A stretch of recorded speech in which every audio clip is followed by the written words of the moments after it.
మనం ఈరోజు రైతు బీమా ప్రపంచంలో ఎక్కడా లేదు. రైతు బీమా ఒక రైతు చచ్చిపోతే ఆ రైతు కుటుంబం రోడ్డు మీద పడద్దు, ఒక రైతు చచ్చిపోతే ఆ రైతు కుటుంబానికి భరోసా ఇయ్యాలి అనే ఆలోచన వచ్చిన ముఖ్యమంత్రి కేసీఆర్ గారు.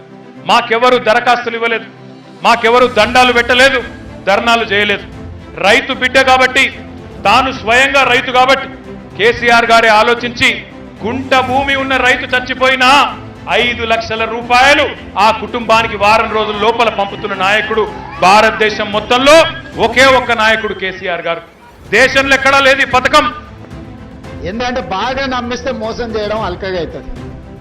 నమ్మకం అనేది లేకుంటే మోసం అనేదే ఉండదు. ఏడాది ఫిబ్రవరి నుంచి ఇప్పటి వరకు వందలాది మంది రైతులు చనిపోయారు.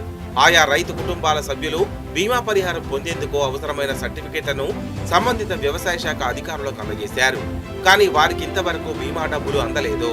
గతంలో రైతు మరణించిన 15 నుంచి నెల రోజుల్లో పరిహారం పైసలు అకౌంట్లో జమ అయ్యేవి. కానీ ఇప్పుడు 2-3 నెలలు గడిచినా రాకపోవడంతో ఆందోళన చెందుతున్నారు.